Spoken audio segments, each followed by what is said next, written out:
Pizzas, tacos, chili, all delicious foods that us Americans constantly shovel down our throats. But when you're eating that sicko mode burger, do you ever stop to think about where that meat comes from? Yeah, obviously a cow, but I mean, where did it really come from? From the animal to your plate.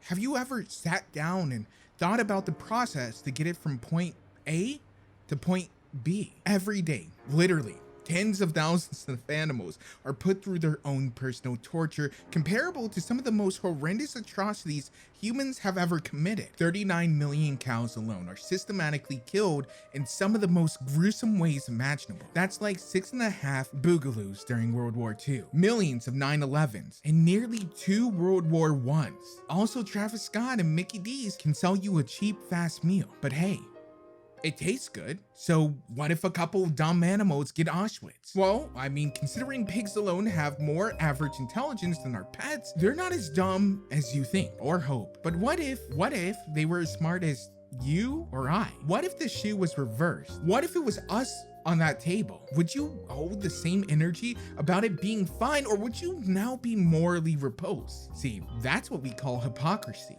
And contrary to what many think, it's something we need in order to go on living a happy life. Don't think about the fact that you're funding wars, genocides, and all manners of abuse with your purchases. Simply consume the product and don't think about it. But the anime we're talking about today kind of makes you take at least a tangential look at the gross and perverse nature of eating other beings. And while I certainly don't think that the core message is go vegan now, it's hard to ignore the parallels. The Promise Neverland is an anime you can go ahead and watch right now on Netflix, with its first season being completed as well as the manga run being finished, which pretty much guarantees we won't be getting a second season anytime soon, so I'm not really gonna feel too bad spoiling certain things here, but I won't spoil everything. But it's a story that takes the concept of what if humans were raised as cattle on a farm?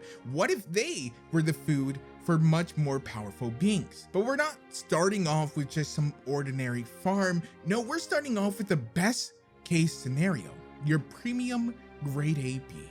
See, our ostensibly faceless demons, at least in the first season, enjoy a well-developed human brain. And the best way to get one of those is with strong education via pattern recognition and problem solving in an open environment where they are raised without stress or worry. This is pretty much what a free-range, grass-fed farm would look like in this world, where the meat tastes better if the animal doesn't know it's about to be slaughtered. The kids are well provided for and in a nice home with a loving family. They are well taken care of, and when they turn a certain age, well, they're harvested. They are taken out back, Old Yellered, and then eaten. Norma, Emma, and Ray, the 3 smartest on the farm, known as Gracefield, a holy name for probably the most unholy of places. And it's here where raising literally the smartest of all kids kind of comes back to bite these monsters in the ass, because the smarter they are, the better they taste. But I mean, eventually, these ultra smart kids are going to start noticing some things. Everyone who is adopted from their little farm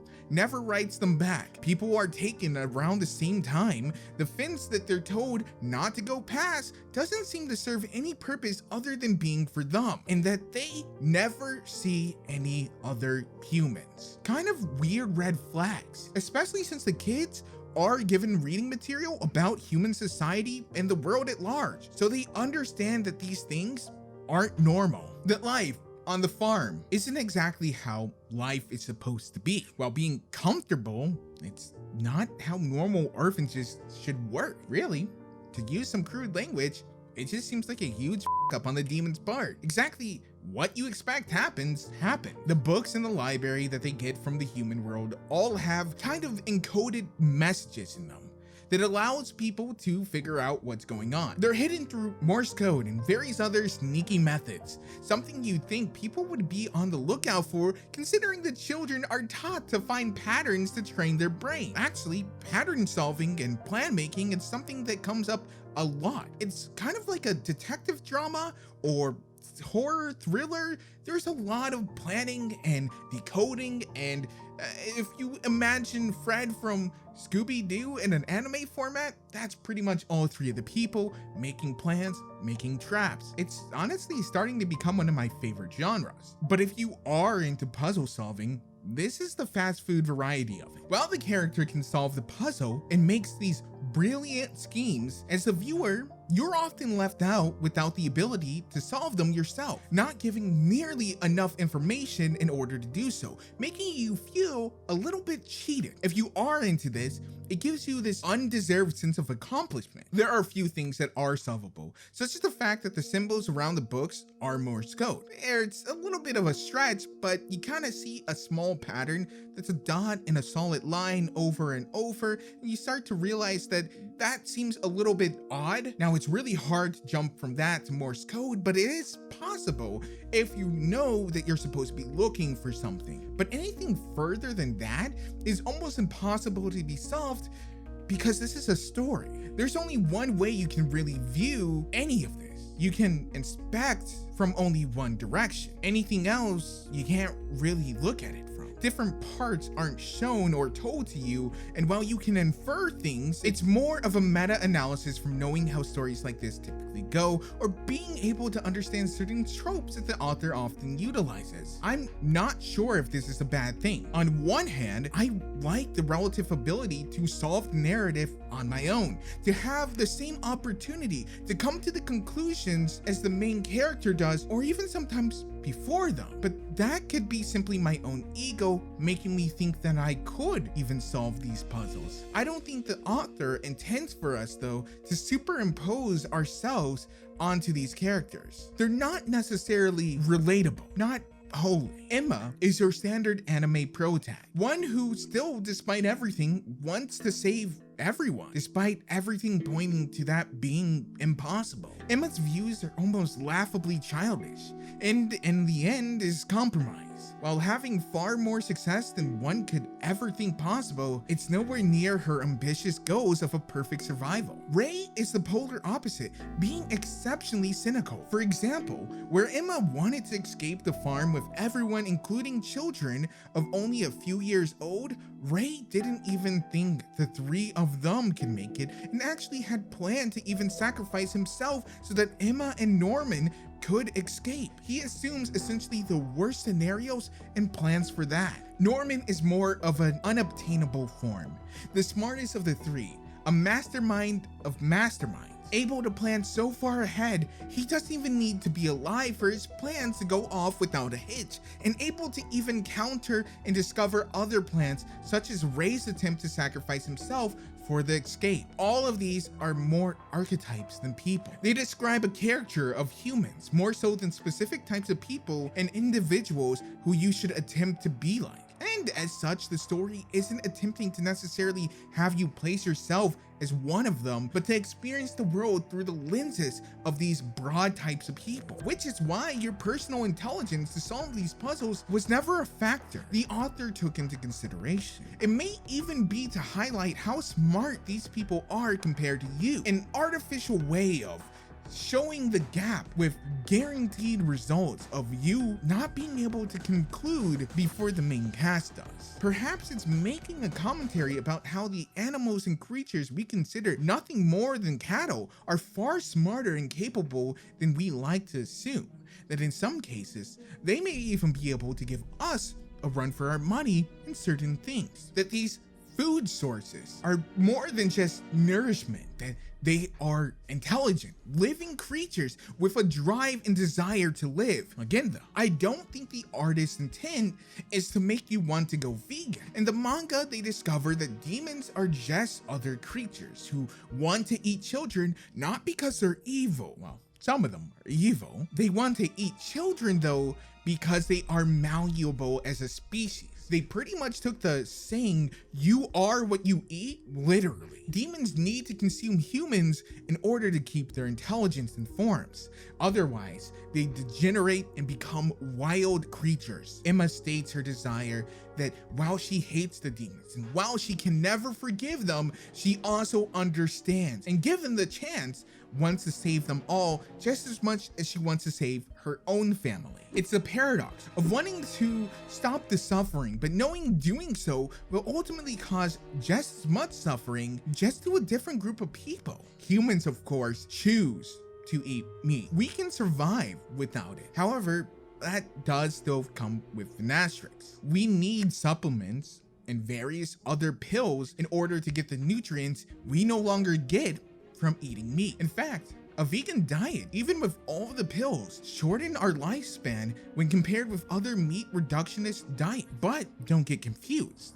Vegans outlive meat eaters on average far more. And without eating meat from an evolutionary standpoint, humans wouldn't be able to have evolved to the point we have. The cooking and preparation of meat was what allowed our brains to grow to the size they are. When compared with other species, the human brain to body ratio is enormous. So while we have the duality of wanting to do what's right, we also have to acknowledge without what we did, as horrible as it could be seen, especially early on before even any form of regulation was added to it, the mass slaughtering of animals is what made us who we are. Emma also brings up how to survive in the wild, she and her friends have been hunting as well. She hunts other creatures who want to live and survive just as much as she does. And for that reason, to outright condemn the demons is to be willfully ignorant of the fact that they are doing what she does. But when you're in a battle or a fight, you really have time to think about the hypocritical nature of your conflict. Even if humans lived completely away from the demons, that very action in of itself is an attack on the demons, removing their primary and most needed food source. And while it's easy to hate them because of the fact they kill and eat humans, it's much harder to accept the fact that what they do to us is the same thing that we do to other animals and still wish to eradicate them, which is much vigor. Wars are won by fanning the flames of passion. Individuals must be able to fight and die with no regrets for a cause they feel completely just in. To waver in one's conviction is to create a weak spot in the entire armor that is your defense. Emma, however, is often that chink in the armor. She is overly compassionate with highly idealistic values that go against the more calculating members in her group, but she's by no means doing so out of ignorance. While her views are horribly optimistic, she realizes it, and in fact, realizes her chances for success is lowered by her choices. When they talk about escape, she understood trying to take as many people as she wanted would be near suicide, but believed that they could find a way to do it or die trying. It's a form of optimism that is almost non-existent, something more akin to a cult-like persona than anything normal or functioning that would work in real life. But it's also exceptionally selfish. Emma is realizing that she's putting countless other people at risk, people who depend on her, children who look up to her. While she wants to save everyone, she realizes that each time she adds another person, the likelihood of them all dying goes up. She never consults anyone else. She never asks anyone else. While she does give some people the opportunity to not do something, the alternative is to go about their own way in a foreign land filled with monsters and demons. These are children. They don't really have the agency to make these decisions. And as such, they are at the whim of Emma's hopelessly optimistic pursuits. She creates a large weak spot for the demons and other enemies to exploit. In this battle, there is no winners, only losers. In one instance, the demons lose their sense of self and will die off as a species. And the others, humans, are still raised as cattle in horrible condition. As prime meat, you enjoy a sense of being free, sure, but for the most part, you are raised in a single seat, caged side by side in cramped dark rooms, fed through tubes with unholy food products to get you to be as big as possible, much how our meat is prepared today. While in the Promise Neverland, the demons must eat meat. You, my dear viewer, you have no excuse. The only reason you consume products as you do is because you were taught to. Your natural brain desires meat from your more uncivilized time, but our method of procuring nourishment have changed. To keep up with the demand, we must become more and more cruel. And while we overindulge to the point of absurdity, we waste 26.2% of all meat that enters the US retail market. That's over 25 billion fishes, over 15 billion shellfish, over a billion chickens, and over 100 million other land animals that we kill to serve the US food supply. Imagine going through horrible treatment and not even being eaten, that you truly suffered for no reason at all. And while you're rotting away in a garbage or dumpster or somewhere, nearly a billion people in the world go hungry. Keep in mind, 26% of the animals we raise never make it to the dinner plate despite being killed, prepared, and packaged for one.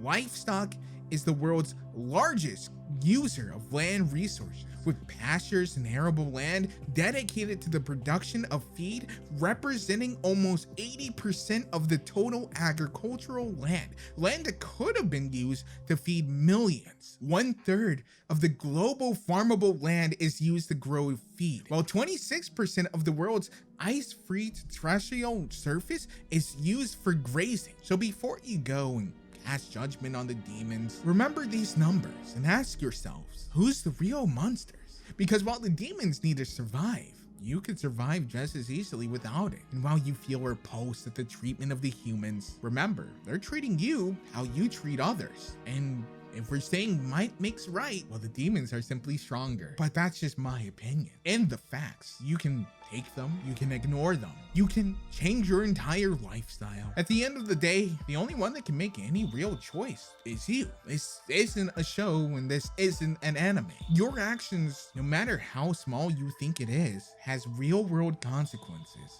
And sometimes your actions cause people to die. Out of sight, out of mind. But even if you are a monster, I love your face. So I hope you at least like my video, and I'll see you in the next one.